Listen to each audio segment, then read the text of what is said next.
बिस्मिल्लाहिर्रहमानिर्रहीम। अस्सलाम वालेकुम नाजरीन, आपके अपने चैनल अलिफ न्यूज में खुश आमदीद और मैं हूं आपके साथ माजिद अली। आज की अहम खबर से आगाह करते चलें। पाकिस्तान ने भारत को अरबों रुपए के नुकसान से बचा लिया। अचानक ऐसा फैसला कि मोदी सरकार भी हैरान रह गई। पाक भारत कशीदगी के बायस बंद पाकिस्तानी फजाई हदूद खोल दी गई। एयर स्पेस बंद होने से सिविल एविएशन अथॉरिटी को रोजाना 15 करोड़ का नुकसान हो रहा था।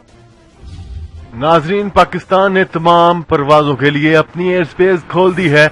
सिविल एविएशन अथॉरिटी ने इस हवाले से नया नोटम जारी कर दिया। सिविल एविएशन अथॉरिटी का कहना है कि अभी तक शमाल से जनूब और जनूब से शमाल की तरफ 3 रूट खोले थे, लेकिन अब तमाम रूट्स परवाजों के लिए खोल दिए गए हैं। सिविल एविएशन अथॉरिटी के मुताबिक अब भारतीय एयरलाइंस भी पाकिस्तानी एयर स्पेस इस्तेमाल कर सकती है। याद रहे कि 27 फरवरी को पाकिस्तानी हदूद में घुसने वाले भारतीय तैयारे को मार गिराए जाने के बाद पाकिस्तान और भारत के दरमियान कशीदगी में इजाफा हुआ था, जिसके बाद से इस्लामाबाद, कराची, लाहौर, पेशावर, कोयटा, मुल्तान, सक्खर, सियालकोट समेत कई शहरों की हवाई अड्डों से परवाजें मनसूख कर दी गई थी, जबकि पाकिस्तान ने गैर मुल्की परवाजों के लिए अपनी फजाई हदूद भी बंद कर रखी थी। इस फैसले से भारतीय एयरलाइंस को अरबों रुपए का नुकसान भी हो रहा था।